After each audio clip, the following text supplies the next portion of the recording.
Hello, Facebook. Welcome to Thrive Talk on Monday. I know I'm usually here on Thursdays, and lately I've been coming on Tuesdays. So basically, I don't even have a day right now. It's just whatever it happens.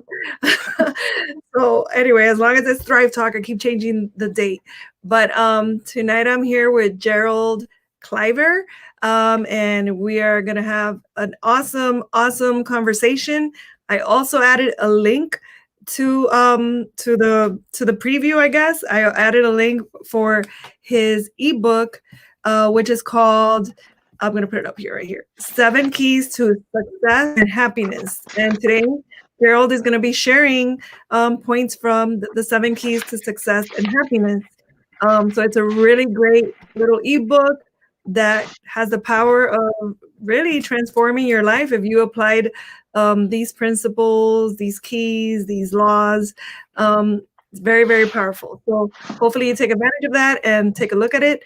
But tonight I'm here, like I said, with Gerald Cliver. But first, let me introduce myself. If this is the first time you and I meet, my name is Sarai Nammur. I am a licensed mental health counselor in the state of Florida.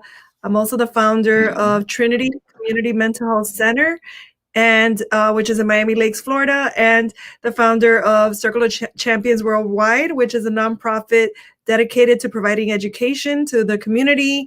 And we also have a group on Facebook filled with champions, and Gerald is one of those champions. And the reason why I do Thrive Talk is to pretty much bring you the good news of overcoming, bring you the good news for 2 reasons. I have one reason is to show you how common it is, how common adversity is, and how common it is to experience trauma. And the second part of that is to help you see that you do have the power to overcome. And through the stories of everyone that comes on the show, I try to prove that. So each person that comes on the show has a different type of trauma, but everyone has been able to overcome it, give it new meaning, and actually thrive from it. And Gerald is no different. Gerald is also one of these people, and so am I, for that matter. So actually, I just want you to know it's very, very common, and you could overcome it the same way all of us have. So I'm going to introduce Gerald, and then I'll let him introduce himself after I'm done. But Gerald is an expert on the subject of success, happiness, on thinking.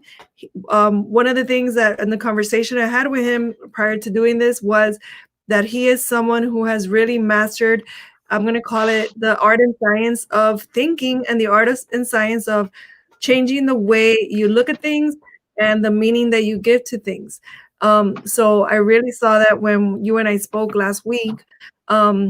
He uses speaking, workshops, programs, webinars, and teachings to encourage people to find their life's purpose and make it in their lives. So this is exactly why he and I have connected, because obviously that resonates with me, because this is all I ever talk about. And I think, like minds and like energies just attract each other. So that's what happened with us. He's been featured in newspapers, on his PBS radio show, podcast, and even on television, guys. And he's really going to bless us tonight with his gems, his thinking gems. He's written over 50 booklets on self-help. And one of them could be this one, but he's written 50 booklets. So, and I know he's very eager to help. He's very eager to change lives from what we talked about. He also has been a foster parent to 20 kids. I think you told me 20 kids. Is that correct? 22. 22 yeah, kids. 22. So 22 kids. So, that alone, we could have ended the story right there. That could have been enough. That's 22 lives that you touched. So that is a huge deal. One of them was the special needs, and I adopted him. Sorry. Oh, you see? Awesome. All right. So did I leave anything out, Gerald? Why don't you plug in your little introduction about yourself and what you're bored the people enough. I'm sure we bored the people enough. You think? They're more interested in what about me, themselves.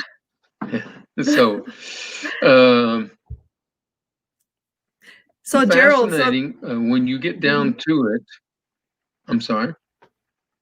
go ahead, because I don't want that delay to It's mess really us up. Go fascinating ahead.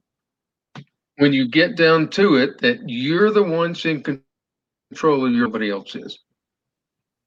I was talking to a friend of mine today, and he was talking about his daughter-in-law and how she won't listen to anything, and she just wants to go to people who will listen to her about her problems, but she doesn't want to change anything. And the reason is because she believes she is broken and somebody else has to fix her. Not the case. The reality is it's in your hands, and you can repair and redo yourself. And this gives you great power. Great power. That's why our first key is responsibility, which means that you have the ability to respond correctly in this life. Does it make sense? Yes, it does. It's just that you froze. You froze. I thought you were looking at me, but of course, yes, responsibility. Well, I'm not to me, and you weren't to me. I'm sorry. Okay. It is cool here, but it's not that cold that I'm froze. Okay.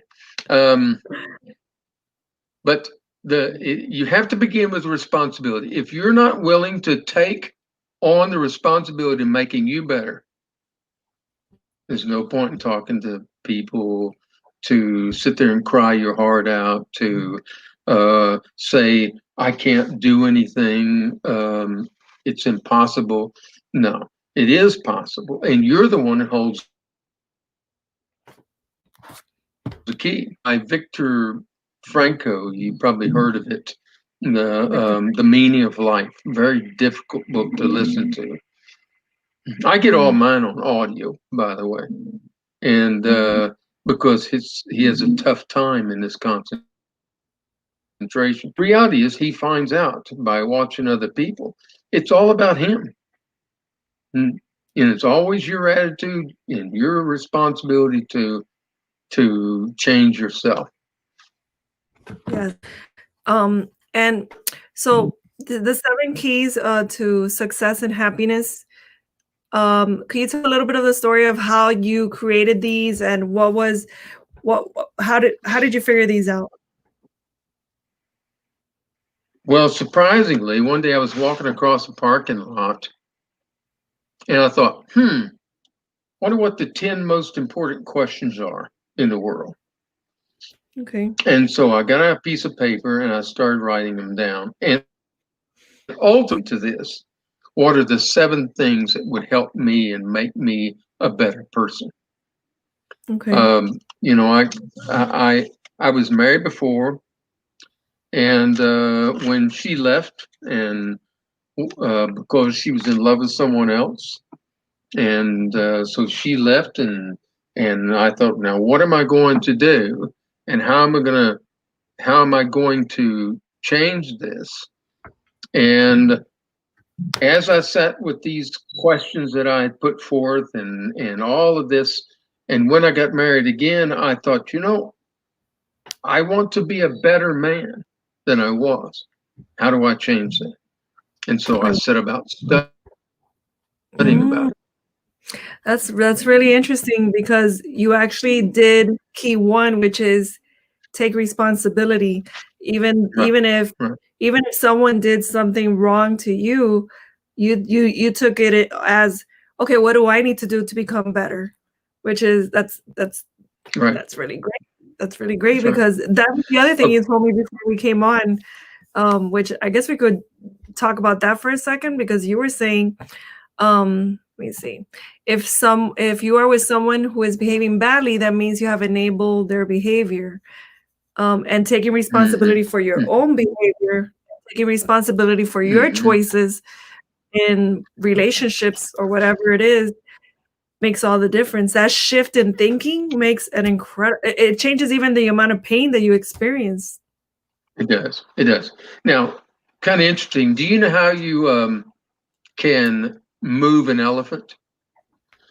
When these big guys, I mean, elephants are huge, but the people who tell them where to go are real small. They're just people. And all they have to do is lean against them, and the elephant will go the way they say. Mm.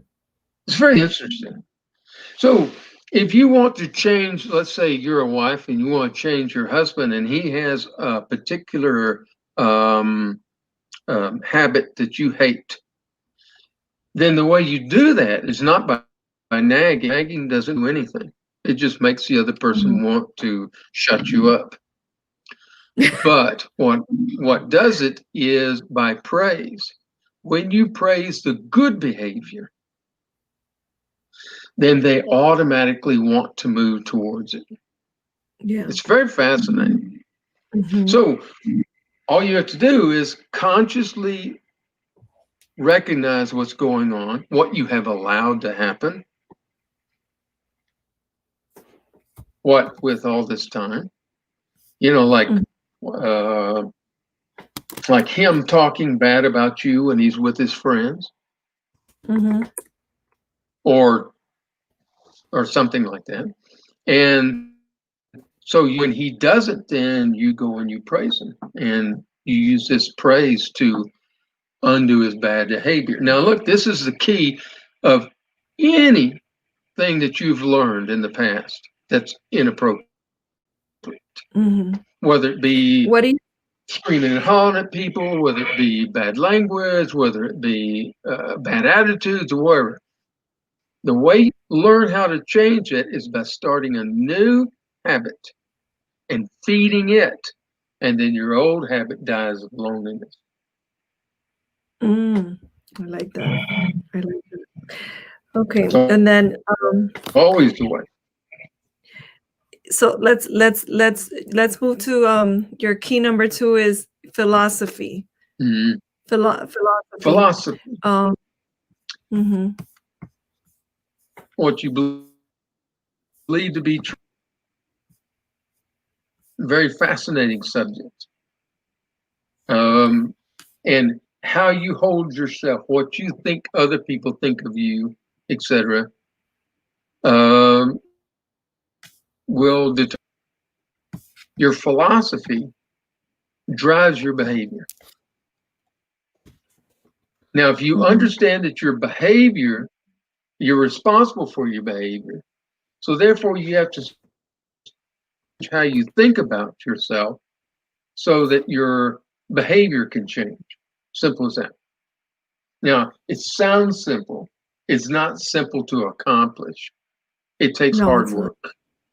This little booklet that we have is, while it's small and simple, it still requires hard work to accomplish because it's new and different. It's not the same as it was. And you can't get where you're going, where you want to go, if you always stay where you are. It's that simple. And you have a really good statement in your booklet that says, what you believe to be true, you move towards.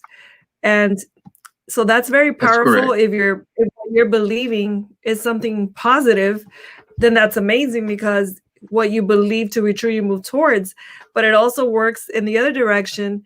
If you're believing you're not worthwhile for, you won't be able to achieve your dreams, or you're not good enough for that relationship, or you're not good enough to be a good parent, then the same rule applies. Is what you believe to be true, you move towards, and you will actually pay attention. You'll pay more attention to the things that you're doing wrong to really prove your theory of I'm not good enough. So that's a very powerful statement. What you believe to be true, you move towards. You want to talk a little bit about that? Right. Well, okay. So you can test this. You can test your ability to focus. And when you're driving down the road, and most people do in America, and you're driving down the road and a big 18-wheeler's beside you. And you look over at the 18-wheeler And if you keep focusing on it, you'll find you will move into it. Yeah. Because that's the way we're designed. This is the laws that control our lives.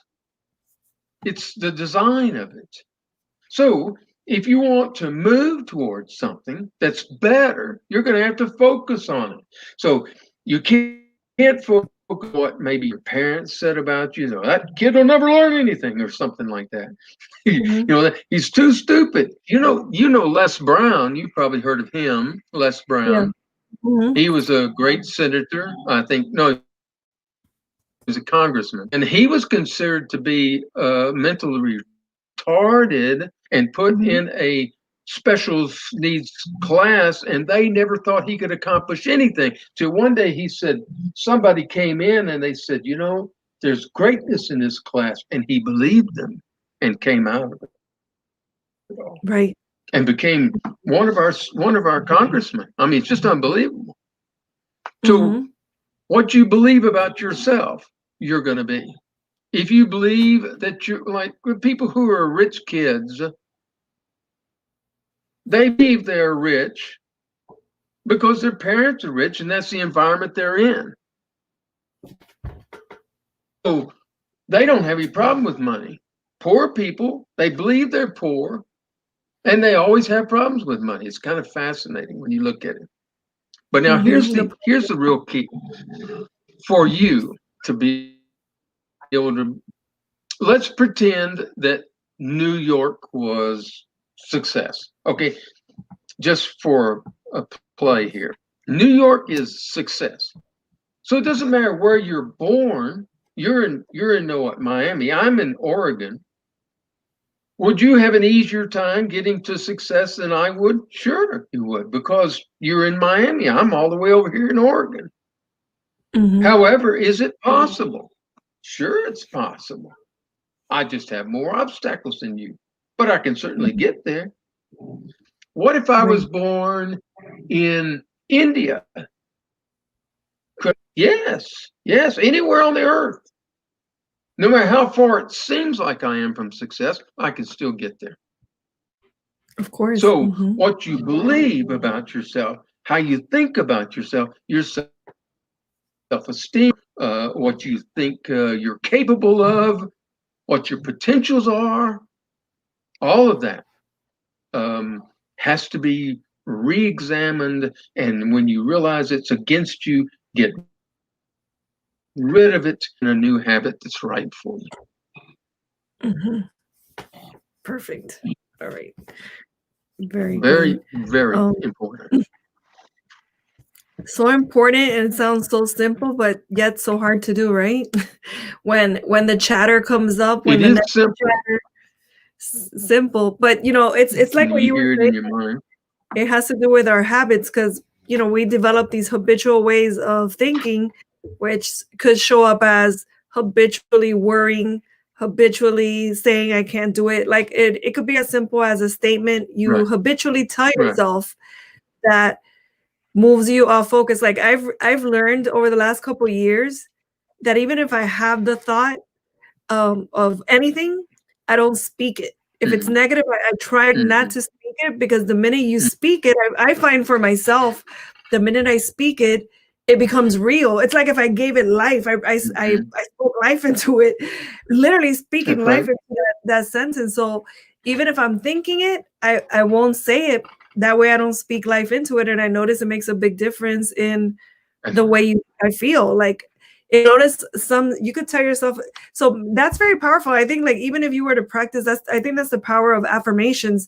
If you deliberately and intentionally tell yourself, like, let's just say I matter. Like if someone practiced saying I matter slowly 10 times a day and just felt the feeling of I matter, that will be a huge difference in the way you feel about yourself. I really, really believe in that, because I notice the opposite is also true. So get you a piece of paper. And write down the opposite of what is bothering you. So like if somebody says you're not worth anything, write down the opposite. I am worth it, and I am valuable. I am, I'm worth something. I'm somebody.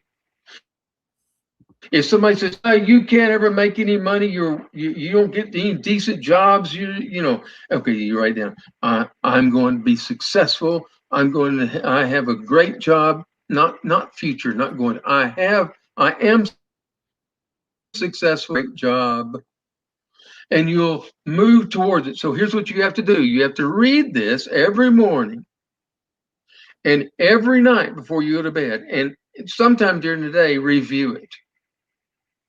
When you get first thing in the morning, read it. And here's what's going on. In your mind, you have your conscious part. And your conscious part is like a man sitting at a desk, or woman in your case, sitting at a desk with all these things on the desk that he has to handle right now. That's the conscious mind. But then there's a subconscious mind that is behind him, that is just a storehouse of all the information you've ever seen, heard, smelled, tasted. All that stuff is stored back there in the library. And in your day's events, all you actually handle with your conscious mind is 5%. 5%. I sort of lost 95% come from your subconscious mind. And that means when it comes from your subconscious mind, that you have been training your mind to, if you, for example, if you are having trouble, let's say you were in the past, you had some sexually abused situation, you were bullied or something like that. You have trained your subconscious mind to bring it to your conscious mind, and you have done this on a repetitive nature. And so your subconscious mind thinks this is what you want and does it for you. And so what you have to do is physically say, no, that's not what I want. Push it back and grab some moment and bring it forward. Somebody said, oh, I really like the way you look this way. You do that. Okay, then think on that and reprogram your mind.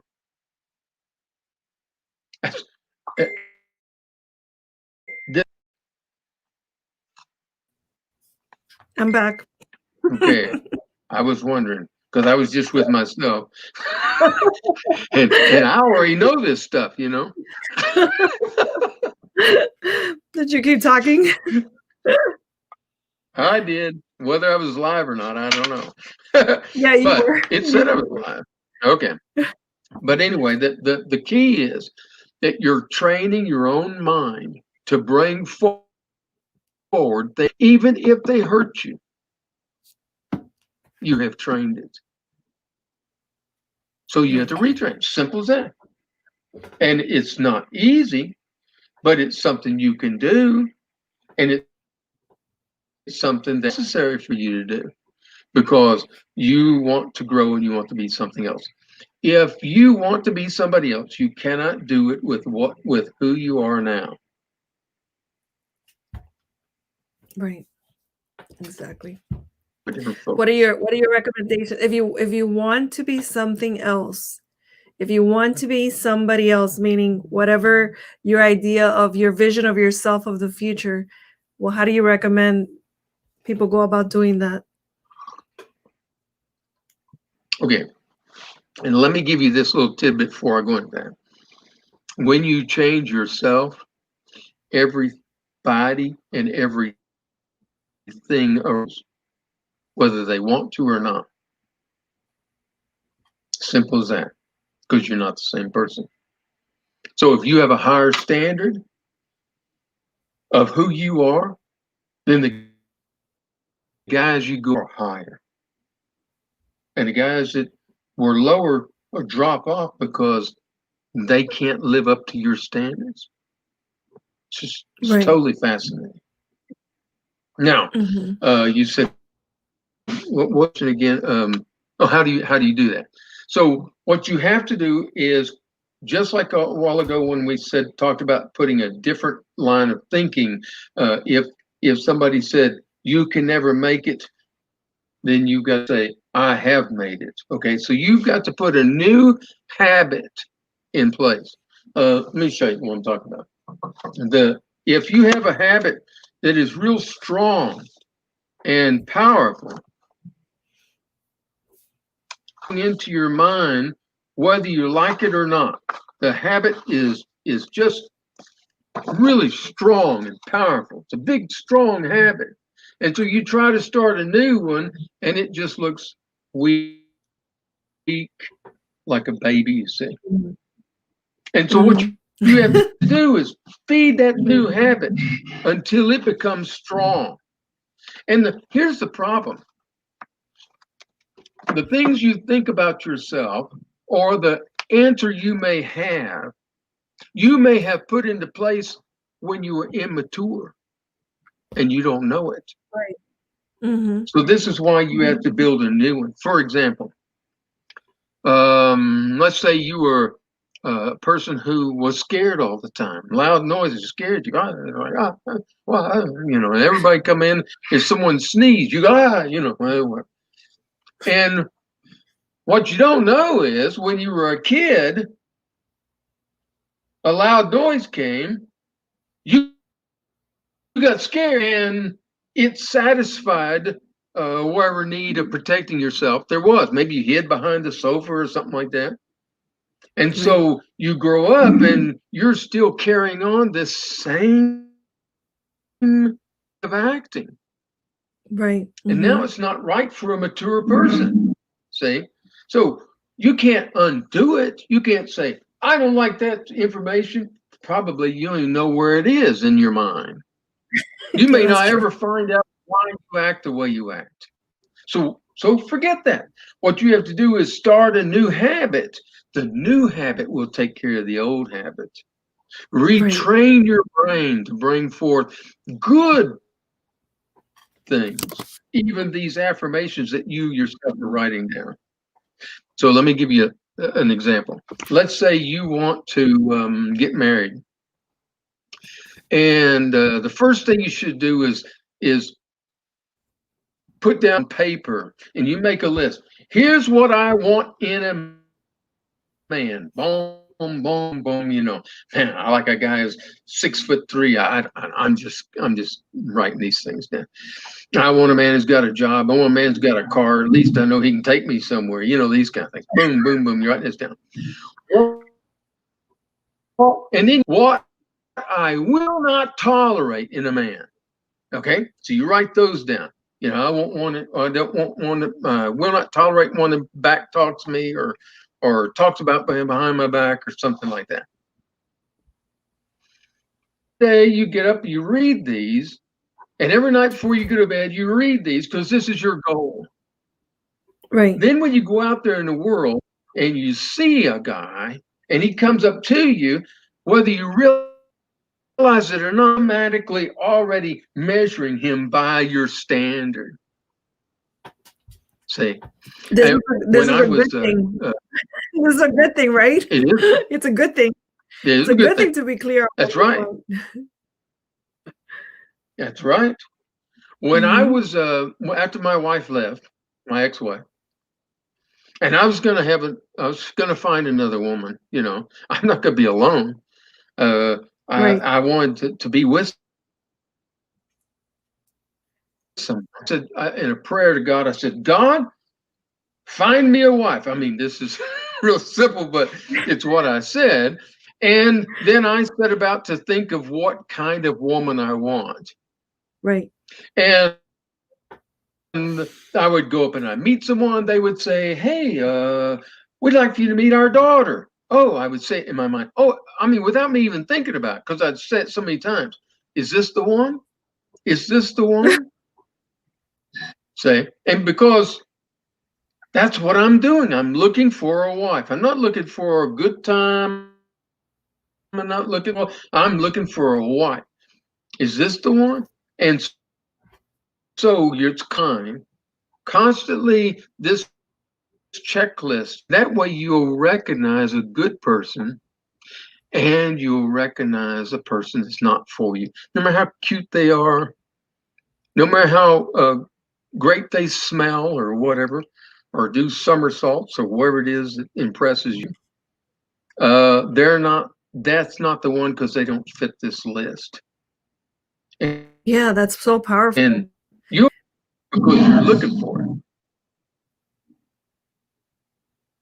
You broke up right there for a second. About cars. Oh, well, how am I now? Am I together? Yeah. What was your last last statement there? There was a commercial out about cars. Huh? Your last statement? I didn't hear it. What did you say? I didn't get to hear your last statement. Okay. Well, who knows which one that was? I've talked too many times since then. There's a commercial out about cars. Okay. And the car commercial says, "Let us help you find that one in a million. We're going to find this blue car you want with this kind of stereo and this kind of wheels and this kind of headlights and whatever." Or if that would work with a car, won't it work with a guy or a girl? Isn't it interesting how Certainly more important than a car. People put more thought into what kind of car they want to drive, the color, all the different pieces of it. They put more thought into that than the person they'll spend the rest of their life with. Mm-hmm. I'm guilty of that too. So I'm just saying, like, and some people think that car will attract the person they want. That's wrong too. Yeah, it'll attract the person they want without knowing who it is that they want. That's right. That's right. That's right. It'll attract the one. It's futile. Who's the one? Mm-hmm. Mm-hmm. That's interesting. And you'd be amazed how many people come to me and talk to me, and they have never the woman's never told the husband what she thinks a husband ought to be. What's her idea of what a man is? And the man's never told her what his life is. So both of them are trying to do what's right, and they're both butting heads because they don't even know what the other one wants. Isn't that amazing? Mm-hmm.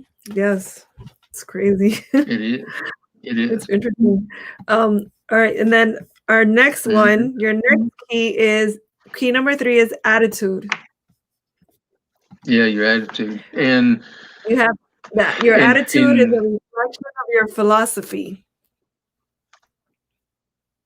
Yeah, different than philosophy. A philosophy is the thought. An attitude is how you process things. It is like the sifter that takes things and sifts it down to the way you want it. It is what's going to make you a reflection of your philosophy. So here you're going to take responsibility. Here's your philosophy, and here's how I think about that. And so let's say you're going to be a positive person. You're going to be a happy. Can you be a happy person with a bunch of bad things happening? Yes, because your attitude is going to be one where I'm going to be looking for something good. I'm going to be looking for the good, for the bad things, so on and so forth. So the attitude is very important in that. So as it will keep you set in your new philosophy. You got to determine what your philosophy is, but your attitude's got to be set in order for you to be reflected. I like that. I like you can be happy even when bad things are happening. People don't normally we aren't taught that. We aren't taught that you could be happy. Huh? That's right. That's right. Yeah. See, happy, you think comes from the word of what's happening around you. That's not true. Okay. You can be happy no matter what. See, you can sit there and like say your father may be cruel to you, but There's food on the table. There's clothes to wear. There's a beautiful sunset, a beautiful sunrise. What you focus on is your key. And that's all up to you. You can be negative or positive. Like the book, like Viktor Frankl's book, same thing. Be in control of what's happening inside of you. And that's right. And in the book, I have 𝐒𝐸𝐴𝐸𝐿. You ever seen 𝐒𝐸𝐴𝐸𝐿 play the violin? I haven't seen that. Okay, he's a cripple. I think he has polio or something. Very difficult for him to walk. He uses 2 crutches. They usually do not show him getting on stage. They show him sitting in a chair, or they show him, just a portrait or something. And when he sits down, he takes the violin and he plays such music that you never heard before.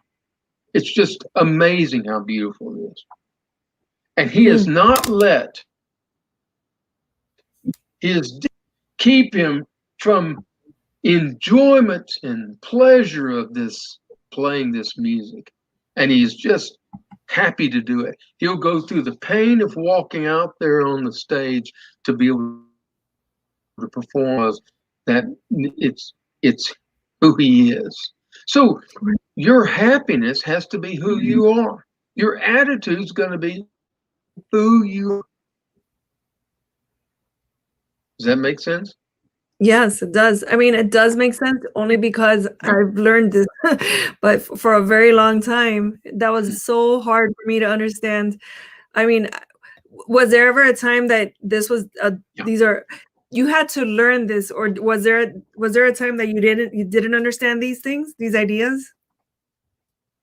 Oh yeah. There was a time when I finally decided consciously that and I wasn't happy. I wasn't happy with everything. And nothing in my life changed other than me. Then once that changed, everything started changing. Exactly. How do you look at it? I mean, it's raining. How do you look at it when it's raining? It's beautiful. Look at the rain falling. Look at the rainbows that can't come without rain. It's so one time I was driving down the road in Texas. In Texas, on this particular highway, there's a town every 20 miles. So I passed a town about 5 miles away, and I had a flat tire. So I pulled over, opened the trunk to get my spare out, and it was flat too. And I was going to have to go get another tire, and the only place is 5 miles back. So I took the tire. I was with my wife at the time, my ex-wife at the time. I took the tire, and we started to cross the road, but the middle of the water, so I'm going to have to wade in this water. I thought, well, I would carry her across. So what do I do with this wheel? So I threw the wheel on the other side so that it would be over there across. And the wheel hits the other side and rolls down into the water, of course. So I carry her across. Then I reach down the water and get this wet tire that I've got to carry now to walk back to the town, and I'm thinking, man, this is just something, isn't it?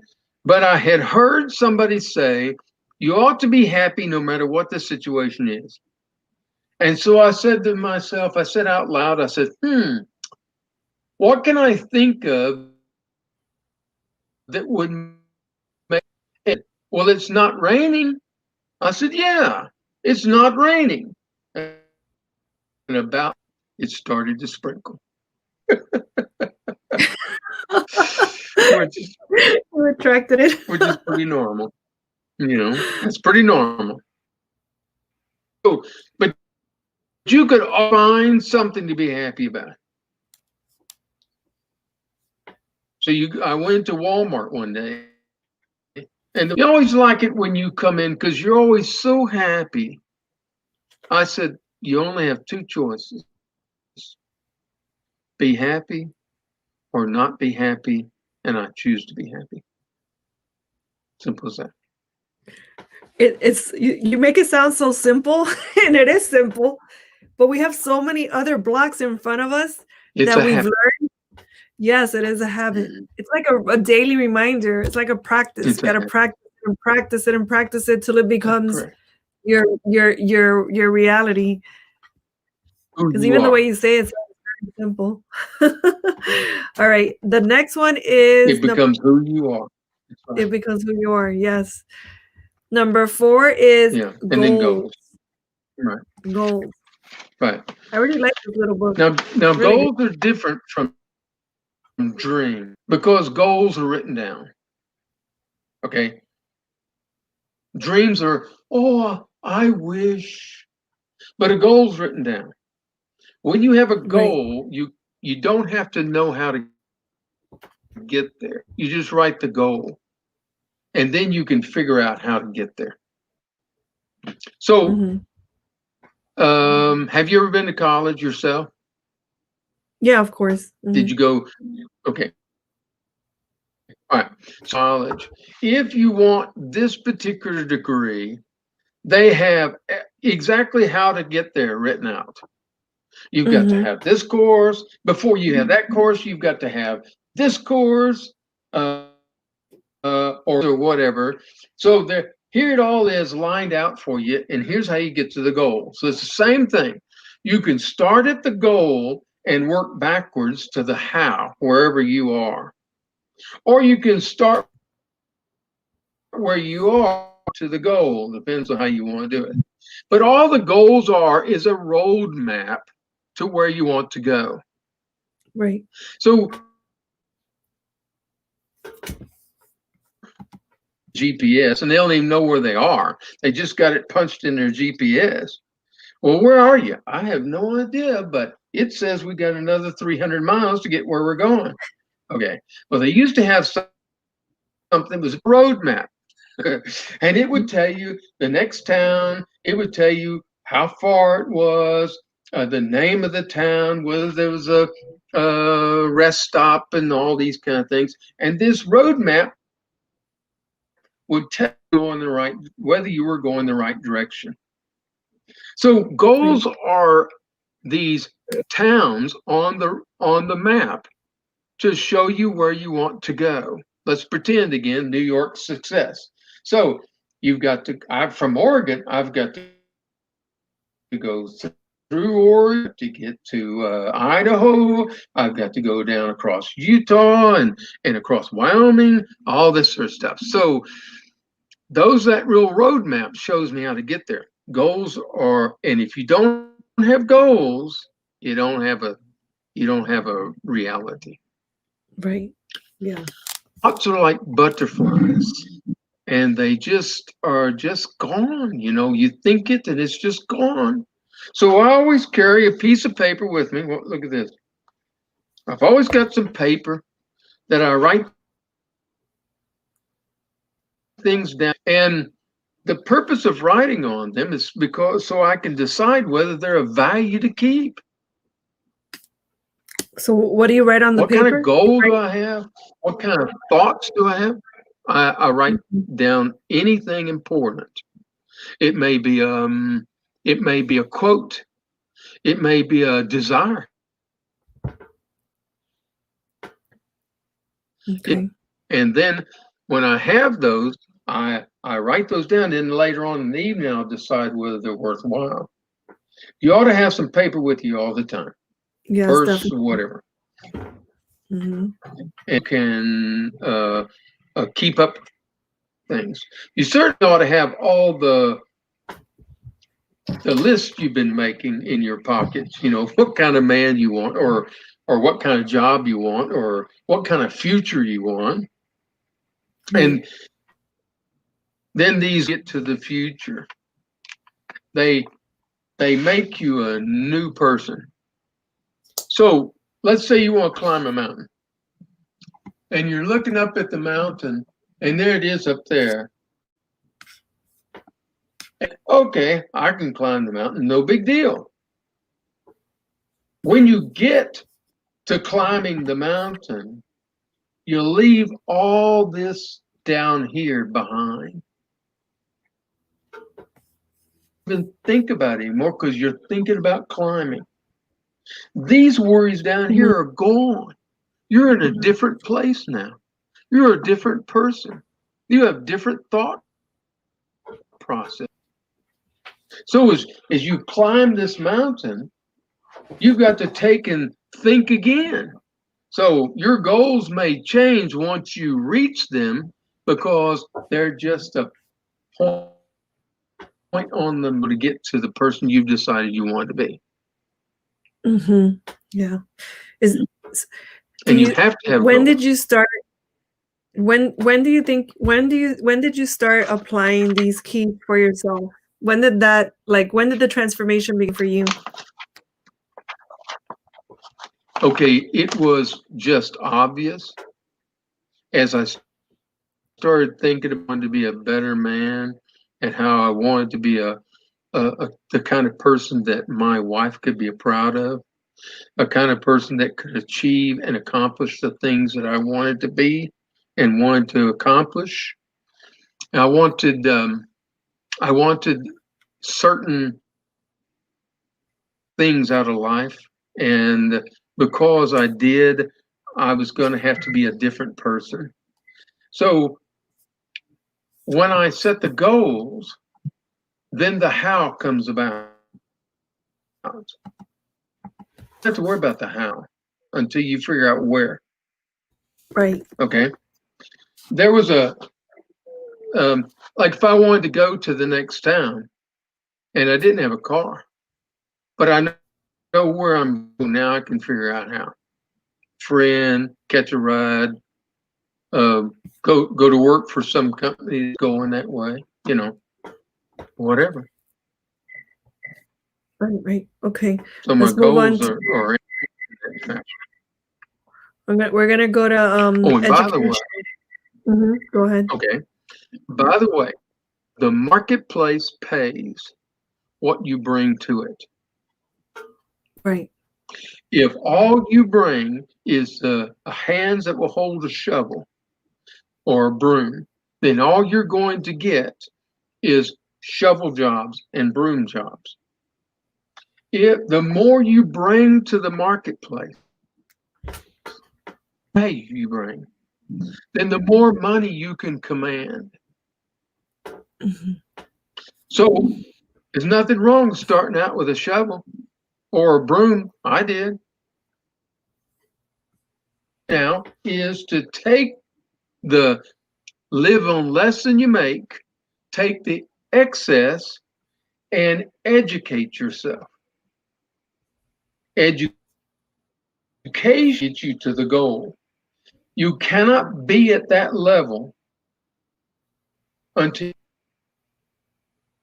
it's that simple. There was a woman that I didn't know her before, but I know her now. Her name is Jody Greer, and she wanted to climb Kilimanjaro. And when she wanted to climb Kilimanjaro, she found out you had to do all this training to be able to get there because of how demanding it was to climb it. Right. I wouldn't have believed that, but that's the way it is.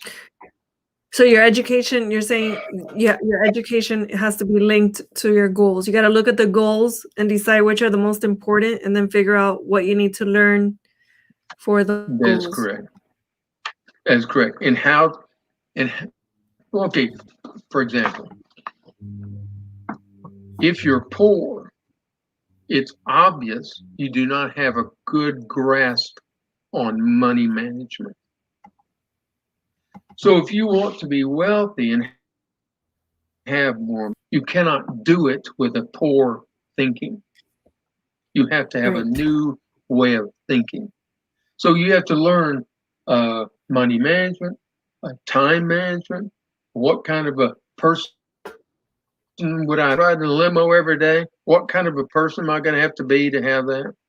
What kind of job and so on?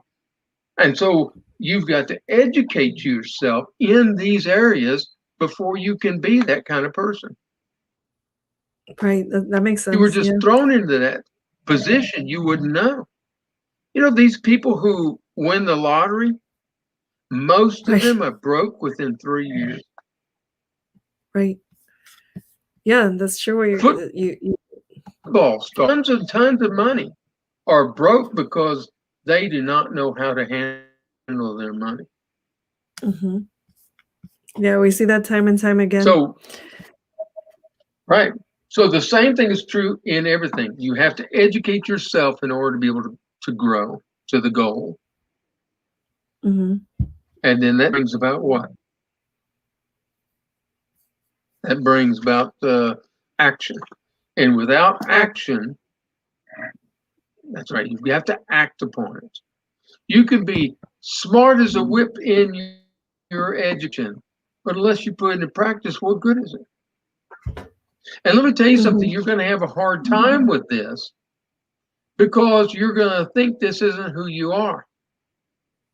You're still stuck in the old way. You're still stuck in who you were. Right. And now you've got to be different and you've got to act different.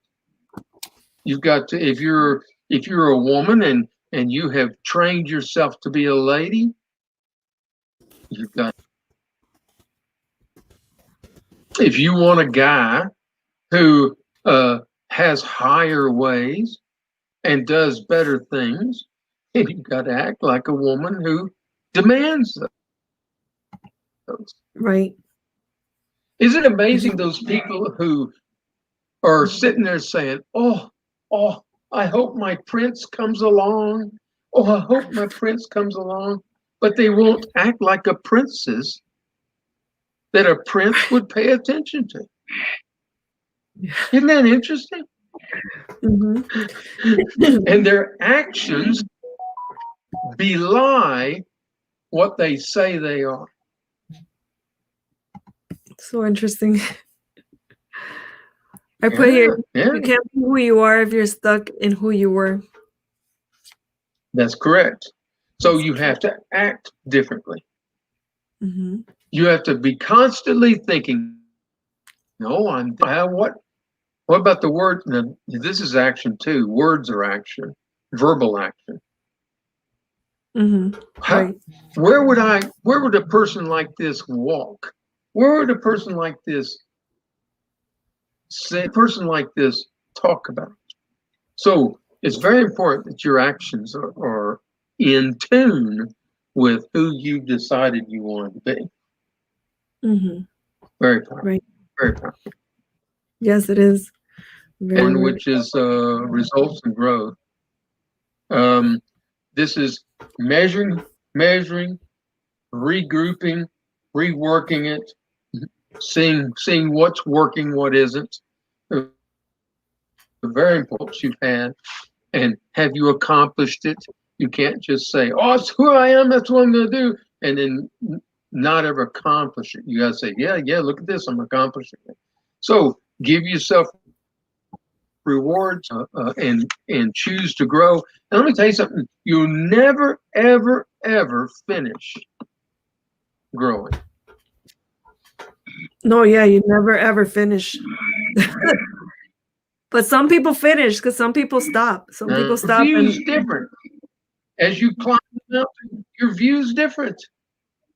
It's totally different. Right. Exactly. Exactly. And here, the wind blows cold, but it only blows cold for poor people. It doesn't blow cold for rich people. Right. So why don't you become somebody who can make a difference? Who could say to your family, come on, I got jobs for you. Here, come work in my factory. Mm-hmm. Who could say, hey, there's orphans over there. let me help take care of these orphans. Let's make sure we train them well. I've got this education here that I can do. Let's train them. Let me teach, let me make sure that they learn it. Why not be somebody who is a real force in this world? Could you imagine if all of us were millionaires and all of us were a force for good? How much greater could this world be? Because we are. What is your the result? What are you? What's your next? What are you growing into now? What's your next level? What are you doing? What are your well, next you goals? know, I'm working with corporations, of course, and with corporations helping them to be able to understand for their people. My focus right now is on middle management, which is people who have a boss and are bosses to other people. And there's a lot of issues in there that are painful for them, a lot of anxiety. You know, anxiety is a driven thing that doesn't exist. It is a negatively biased forecast. It rarely ever comes true. It's really That's true. So, so help them with that, how to get their goals, how to be capable of accomplishing on any corporate level, because all corporations have pain. People. Good corporations just made up of people. Mm-hmm. And then who knows where I'll go from there. I've got a course that I'm building that hopefully I'll have for sale by next year, and where people can go and do this stuff with me, you know, in a course. Like you teaching one-on-one, like you're going to be teaching live, or would it be like a course that, well, is it a course that you're going to be teaching live, or is it a course that you have in, it'll have parts live. Well, there'll be parts that you do yourself. Right. And then a week or once every 2 weeks, we come together as a group, maybe 10 people, and have an open discussion about the specific areas that are a problem, and then have more to do. So there's 3 kinds of courses you can sell. The first one is do it yourself. The second was do it with you. And the other was do it for you. I can't do the for you for somebody to change. I can't change them for them, but I can help them along the way. So you have this mutual group together, discuss the problems that all of them are having in the areas of growth. And you know, how about setting your goals? How you doing setting your goals? How you doing with your action? Well, what's your philosophy? What do you know? What did you do there? That kind of thing. Right. Be able to accomplish that. Mm-hmm. And and how could people, if anyone's interested in contacting you or connecting with you, where could they find you? Well, they can go to 𝐒𝐲𝐿iver.net. I've got a web page there that, and they can always write me at 𝐒𝐲𝐿iver. 𝐒𝐲𝐿iver is real simple. I go by GW. I don't ever go by Gerald, but that's what my Facebook thing says. But yeah, 𝐒𝐲𝐿iver, and so they can write me if they or didn't you link for the booklet? Yeah, and I also put up 𝐒𝐲𝐿iver.net. That's your website? Yeah. I put that up there. So you prefer to be called GW? And so it's got. You prefer? Yeah, that's what I go by. Oh, okay. So because I keep calling you my phone Gerald. number. It's got all the information, and anybody can call me and talk to me. Okay, that sounds great. Okay, I'll look at that too. So from now on, I'm going to call you GW. I'm gonna call you GW because I've been calling you Gerald this whole time. You haven't even changed. You haven't even stopped me. That's all right. I mean, it's my legal name, so you know. But anyway, What does the yeah, W stand for? I don't know why I went to GW. Huh? What does the W stand What for? did you say? What does the W stand name. for? What's the My middle Walker? name.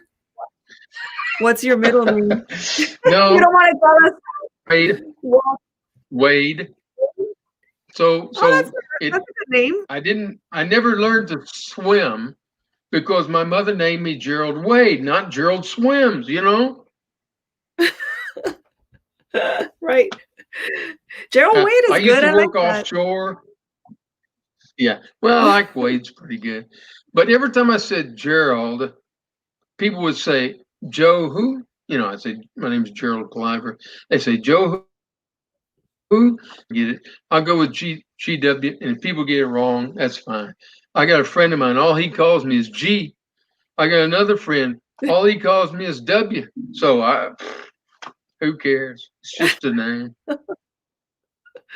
Well, thank you for coming on the show. It was really awesome. And the book is so great. I'm going to read it over again. It was so good. And thank you for sharing your wisdom and your lessons with us. I really align with everything you've said there.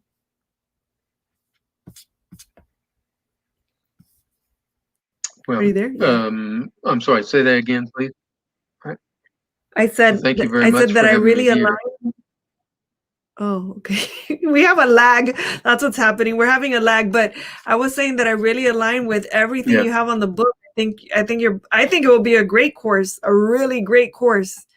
It's a great, you sort of, or a great mastermind. I think that would be great as well. I think it takes time to build it, you know. Yeah. Time to build it. It takes time to build the course, and so, yeah, and money. Well, I mean, I guess we could talk another time about that because it might not be so hard. Money. It's just a goal. Money's just a goal. Yes, just a goal.